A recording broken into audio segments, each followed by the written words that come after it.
Saya jelaskan dulu kenapa harga bergerak seperti itu ya. Ya. Sebetulnya kan dasarnya itu kembali lagi ke teori ekonomi. Hmm. Bahwa pergerakan harga produk apapun itu dipengaruhi oleh adanya sebuah transaksi. Hmm. Makanya kalau transaksinya tidak ada atau transaksinya minim, harga cenderung tidak terlalu bergerak atau kurang fluktuatif. Dari fluktuasi harga itulah kita mendapatkan profit. Hmm. Makanya sebagai seorang pemula, fluktuasi harga itu jangan dihindari, tetapi itu peluang. Hmm. Oke. Nah, kenapa harga bergerak? Karena adanya transaksi. Oke. Transaksi apa? Transaksi permintaan dan penawaran. Ini global. Hmm. Dan ini menjadi basic atau dasar yang harus diketahui dalam Anda melakukan trading apapun. Permintaan ekonomi ya, teori supply and demand. Kalau permintaannya naik, penawarannya tetap atau berkurang, harga akan menjadi naik. Ya. Kenapa sih harga masker bisa naik? Karena permintaan akan masker, apalagi waktu awal-awalnya COVID, Iya. itu kan, mohon Tinggi maaf, sekali. gila-gilaan Iya. tinggi sekali kan. Iya. Nah, itu kan karena besarnya permintaan, Hmm. sementara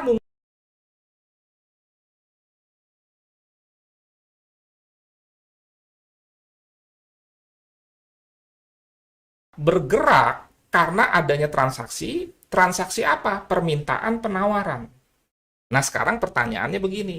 Permintaan dan penawaran yang dilakukan oleh siapa? Secara prinsip, harga forex gold online dan fisik sama. Hmm. Anda jangan sampai berpikir, wah harga forex online tuh beda dengan harga misalkan falas di money changer. Silahkan cek. Tetap sama ya, Pak? Sama. Oke. USD sekarang berapa? Euro USD sekarang berapa? Cek ke misalkan BCA, cek ke money changer dan lain sebagainya, maka akan sama. Hmm.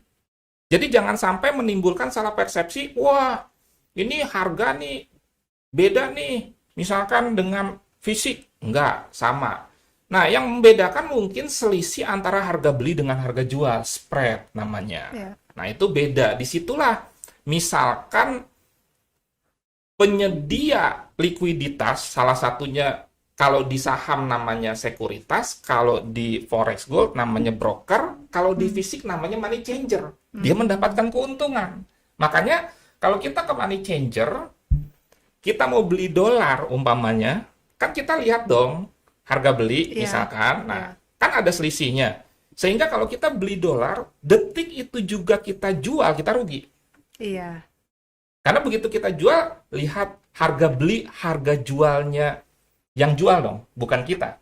Hmm. Kan gitu. Ya. Nah, makanya kita tahan dulu barangnya dalam tanda kutip, setelah harga naik misalkan, baru kita lepas. Disitulah kita mendapatkan profit. Hmm. Nah, jadi, sekali lagi saya ulang karena penting, karena banyak salah persepsi, dikira harga forex gold online dengan fisik itu beda. Sama.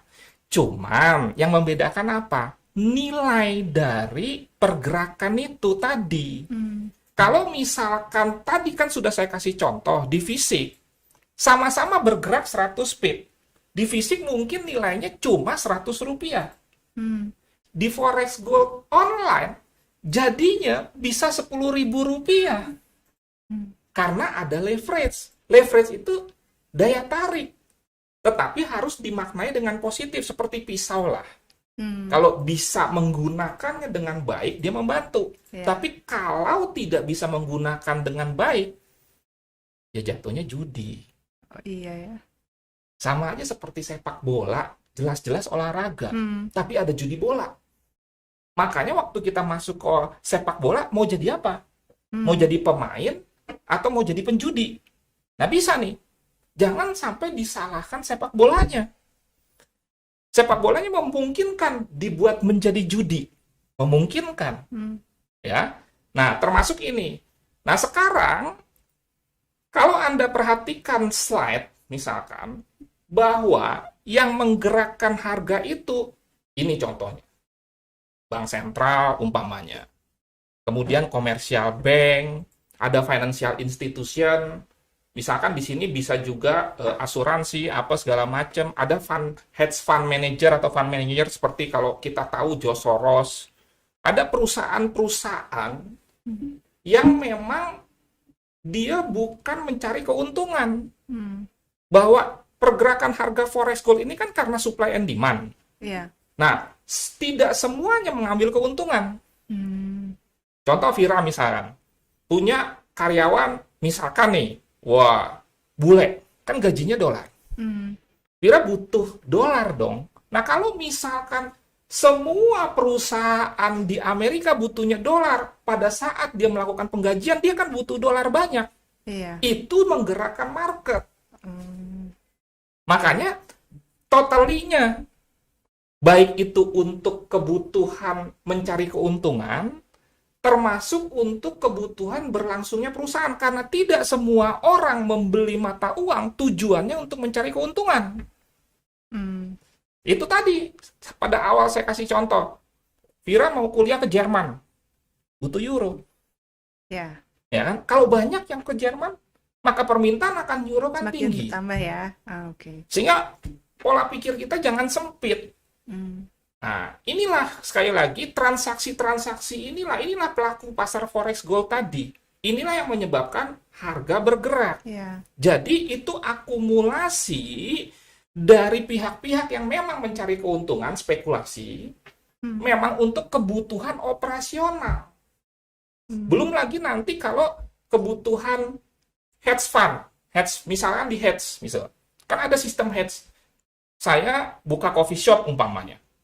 Saya butuh kopi sebagai biji kopinya bahan mentah itu banyak, misalkan bertonton. Saya butuhnya 3 bulan lagi. Hmm. Tapi saya mau ikat sekarang harganya, itu namanya kontrak. Hmm. Misalkan harga kopi per kilogram 100.000. Saya ikat sekarang 100.000. Punya plus minus dong. Kalau 3 bulan lagi ternyata harga kopi 150.000, saya untung. Ya. Karena saya bayarnya 100.000. 100.000 di awal ya. Betul. Oke. Tapi kalau harga kopi ternyata anjlok jadi 50.000, Rugi. betul. Sebetulnya nggak bisa dibilang rugi juga. Yang penting sebetulnya, pokoknya saya nanti 3 bulan lagi nggak mau mengeluarkan uang lebih dari 100.000. Sebetulnya lebih ke arah situ. Nah, itu tujuannya bukan mencari keuntungan, tapi melindungi cash flow saya nih, supaya nanti pada masanya jangan sampai bleeding Oke. akibat kurs. Ya. Gitu. Jadi memang bukan untuk ditransaksikan ya Pak ya itu. Betul. Oke. Nah, jadi poinnya sekali lagi, ada beberapa hal yang mesti diketahui dengan baik Hmm. sebelum kita masuk ke analisa teknikal, Iya. analisa fundamental. Jadi harus lebih basicnya dulu dikuasain dulu ya. Betul. Oke. Gitu. Berarti kalau itu mekanisme transaksi forexnya seperti apa tuh Pak? Kalau tadi kan pergerakannya kita udah tahu bagaimana karena adanya permintaan yang tinggi dari misalnya satu kurs mata uang. Terus kalau misalnya mekanismenya itu sendiri seperti apa ya? Oke, kita lihat ke slide ya supaya lebih jelas. Sekarang saya fokus dulu. Bisa ditampilkan slide-nya? Oke. Oh, beda ya. Oke. Ya. Jadi, market forex online itu tidak tersentralisasi. Itu juga perbedaan dengan saham. Kalau saham itu tersentralisasi. Sehingga, misalkan kita beli saham BCA, nama kita tercatat di Bapepam. Itu. Berapa lot pun. Jadi, wah masa sih saya 1 juta aja beli saham tercatat? Tercatat. Kenapa? Karena datanya terpusat, servernya di Bapepam tuh. Oke. Sehingga volume transaksi saham bisa diketahui secara persis. Makanya ada istilah arus asing masuk, arus asing keluar. Itu maksudnya dia masuk untuk membeli saham, itu arus masuk, Kemudian misalkan dia mendapatkan keuntungan, dia lepas, itu arus asing keluar. Kan ada istilah seperti itu. Apakah dari sektoril untuk mendapatkan data arus asing masuk dengan cepat? Kalau dengan cepat nggak bisa. Sektoril misalkan buka pabrik, dari sahamnya bisa. Nah, untuk forex online, yang mengatur pergerakan harga ini disebut dengan interbank. Interbank ya. Nah, jadi ada bank-bank nih. Nah, mereka ini diatur secara otomatis dengan sistem yang disebut dengan platformnya tuh ada dua. EBS, Electronic Brokerage System atau Service, saya lupa, dan router. Nah, ini. Nah, kemudian di sini tidak ada leverage. Jadi seperti forex fisik deh. 1:1. Kemudian ini transaksi mereka sampai 5 triliun loh US dollar. Nah, kemudian nanti transaksi itu dilempar ke market maker namanya. Market maker ini ada hierarkinya macam-macam. Ada yang namanya broker. Apa sih broker? Mungkin pertanyaannya seperti itu ya. Broker itu perantara. Mungkin bahasa sehari-hari kita biar gampang, calo makelar. Ya. Mempertemukan pembeli dengan penjual. Iya, yang di tengah-tengahnya ya. Betul. Misalkan Vira mau beli euro, kan nggak mungkin nawar-nawarin ke Brian dan lain sebagainya gitu umpamanya. Ini dong beli euro saya. Enggak, datanglah ke money changer. Money changer menghandle. Nanti kalau misalkan ada yang beli, ada yang jual euro nih, ya, maka tadi yang dia jual kan diambil nih sama money changer. Iya. Money changer ini akan mengalokasikan ke Vira yang butuh euro karena mau ke Jerman misalkan. Iya, oke. Nah, mekanismenya seperti itu sebetulnya, sama saja. Oke, jadi perantara ya, broker itu seperti Betul. money changer. Betul, Oke. prinsipnya sama. Prinsipnya, ya. Sebetulnya prinsipnya sama. Kalau di saham namanya sekuritas. Kalau di forex namanya broker. Seperti juga di properti. Ya. Nah, dan di sini jangan sampai terjadi conflict of interest. Artinya, sebagai broker, dia tidak ikut bermain dalam tanda kutip. Kalau saya kasih contoh gini deh. Vira broker properti. Broker murni. Ada orang yang beli properti. Vira bisa mengarahkan dong mana yang bagus, Iya. mana yang murah umpamanya. Ya. Dengan profesional. Terus Vira bangun rumah. Jadi developer. Terus ditanya sama yang mau beli rumah, kira-kira jawaban Vira mana? Apa? Rumah yang Vira bangun dong yang ditawarkan. Iya sih. Jadi Iya. nggak kurang objektif. Iya. Makanya money changer pun dia tidak ikut bermain dalam tanda kutip di pergerakan harga itu. Kalau misalkan dia ikut bermain dalam tanda kutip, wah kayaknya USD bagus nih. Gue stok USD dalam jumlah banyak deh. Kacau dia. Oke. Kalau ternyata yang beli USD nggak ada Iya. atau sedikit, Dia rugi sendiri. dia rugi sendiri. Iya, betul. Ya, dia sudah beralih fungsi jadi mencari keuntungan, padahal fungsinya broker itu Perantara. mempertemukan pembelian penjualan. Terus profitnya dari mana? Spread, komisi, swap atau biaya inap. Nah, itu yang murni.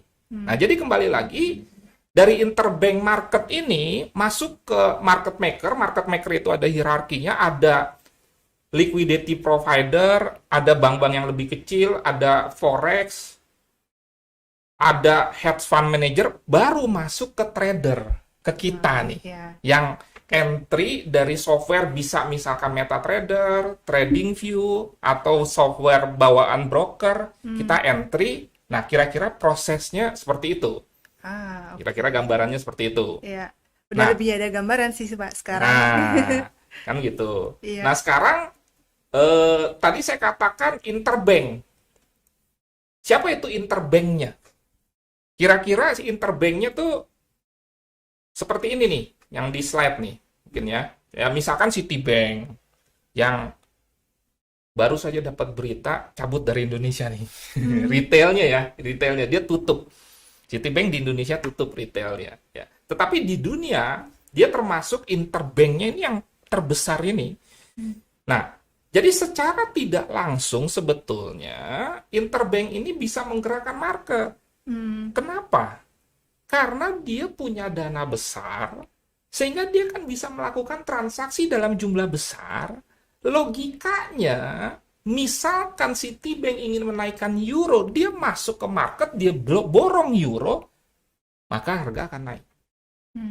Dan jangan menganggap, wah kacau dong dunia forex berarti. Sebetulnya prinsipnya bisnis apapun begitu kok. Iya. Kalau ada pengusaha batu bara menguasai 30%, dia borong batu bara, sehingga batu bara di pasaran kosong kan bisa naik itu Iya. harga batu bara. Nah inilah kira-kira 10 besar interbank ini. Nah 10 ini kira-kira totalnya 70%. 30% ya terbagi jadi ratusan. Tapi 70% kuenya dikuasai oleh 10 ini. Oke. Gitu. Dan kita tidak perlu takut dengan ini. Yang penting kita bisa dan paham mengamati gerakan mereka. Karena itu kita perlu belajar. Nah itu kira-kira gambarannya.